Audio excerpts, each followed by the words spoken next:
Ata janë të specializuar, ata të japin mendime, ata kanë debate, sepse do të kuptosh një gjë që kur ke të bësh me juristë të përgatitur, debatet janë shumë të forta.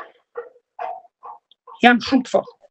Zoti Basaj, në këtë vijë standardi që jemi duke zhvilluar bisedën dhe unë të falenderoj, të lutem jep një mendim edhe për amnistinë penale që po përgatitet të kaloj, sepse reforma drejtësi deri tani dy element kyç kemi parë, po shkon 200.000 dosje stok, 2/3 e të arrestuarve janë në paraburgim, nuk kanë akoma një vendim. A mos duhet që për vepra caktuara penale kemi një amnisti, një lirim, jo me diktatorë? Unë do të isha te kjo që juve prekët, sepse kjo është një temë vetë dhe mund të flasë pafundësisht, por këtu ka vërtet nevojë për ndërhyrje, sepse jo të gjithë duhet të merren edhe të kriminalizohen, sepse tu të kuptosh një gjë, arresti me burg, dënimi sjell pasoja sociale shumë të rënda që ne nuk e kuptojmë. Ne na bëhet shefi kur arrestohet njëri, sepse kaq e kemi mentalitet. Dhe u arrestua, kam minatu X-in u arrestua mu bëqefi, o zotri. Po këto janë taksat tona, mor zotri. Pra, këtu duhet bërë vërtet ndërhyrje, ka nevojë ndërhyrje ligj. Sepse nuk e pse ta dënosh, o zotri, dënoje me gjob, do ta këpucës tjetri mes. Dënoje me gjob, s'ka nevojë fare ta fushin burg. Të punoj për shtetin. Dënoje me gjob. Pra, dënoje me gjob, tjetra çfarë ndryshimesh? Ata që janë në burg, zotri, s'kam pse të mbajnë nga taksat e këtij vendi, të punojnë vetë. Shikon pendim si është. Shikon pendim, të punojnë vetë, mbajnë vetë me bukë. Pse duhet të paguaj unë, si taksa pagues shqiptar, paguaj unë taksa për X-in që vete në burg për çefaj. Qoftë për një vepër të rënda për letë penale. Të punoj zotri. Pra, hiqi dënime, sidomos janë dënimet leta, për mua 9-5 vjet, hiqi pse duhet i fush në burg. Që janë krime të rënda, vrasje, grabitje, e të përdunime, e të tjerë janë një kategori veprash penale të cilat ato duhet të jenë radikale, por le të punoj zotri ta provoj, s'ka pse ta mbaj taksat e këtij populli të mbaj të burgosur. Dhe eliminoj buljet, eliminoj vetë, do të thënë masat e sigurimit arrest në burg, pa fat. Sepse ne i duam të vemi në perëndim, po vim me mentaliteti komunist. Arrestoje, pak nuk e bën këtë, për shembull, po çfarë ndodh në përbërjet e rrethit, po pra. Arrestoje, futen në burg, mbaje penga atje dhe pastaj filloi hetimet. Jo më zotri, këtu është përdorim detyre pase.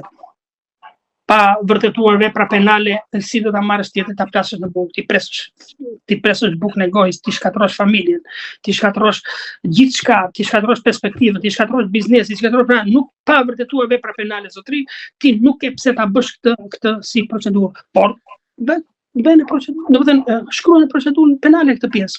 E ka ngritur prokurori i përgjithshëm jo një herë, po disa herë. Këtë pjesë nuk duhet arrestuar gjithë në burg. Që janë vepra të rënda penale, ku paraqes një rrezikshmëri shumë të shoqërore, absolutisht arrest me burg pa fat. Pra, kanë shumë nevojë për ndryshim dhe liroj burgjet e leta. Edhe vjedhjet që gjykoj unë për shembull, mundet të shko shteti mund të marri eksperjenca dhe mund të modifikoj pjesë të legislacionit penal nëpërmjet vendit perëndimore.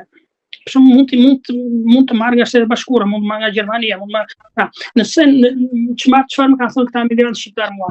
Në Gjermani nëse futesh në burg do të me kollajë. Punon gjithë ditën, punon për shtetin, ta mendosh mirë përpara se të vesh në Gjermani. Pra, kupton çfarë do të thotë?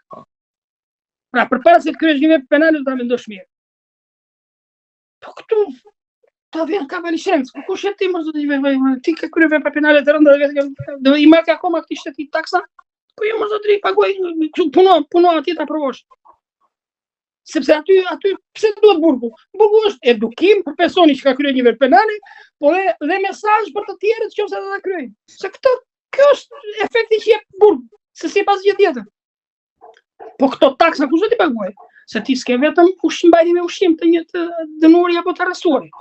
Po ti ke dhe një administrat, po ti ke dhe drejtorinë e burgjeve, po ti ke dhe naftë, po ti ke energji elektrike, po ti ke taksa, po ti pra më kupton qindra miliona dollar i kalojnë, domethënë kësaj strukture, pra IEVP-s i kalojnë qindra miliona dollar në vit taksa e të tjera pra më kupton, drejtorisë përgjithshme e të tjera për këta të burgos. Ka janë taksa më thotë që nxirren nga shteti. Pra këtu për vendimin tim duhet të përqendrohet kryeministri. Por çfarë ndodh nderuar? Fatkeqësia më e madhe e këtij vendi është që deputetët nuk zgjidhen e zotëri. Nëse do të bësh një shtet dinjitos, deputetët të jenë ekonomist dhe jurist. Ekonomist dhe jurist. Dhe çfarë? Zgjidhjen e popullit zotëri. Njerëzit me karakter, njerëzit patriot, njerëzit e zot, njerëzit janë profesionistë, njerëzit që duan këtë vend. Pra më kupton, zgjidhi dhe të themi se si bëhet shteti. Ju ndolët tek pyetja tjetër që ata e kanë dorë tani, deputetët, një tjetër vendim të rëndësishëm për ta mbyllur bisedën,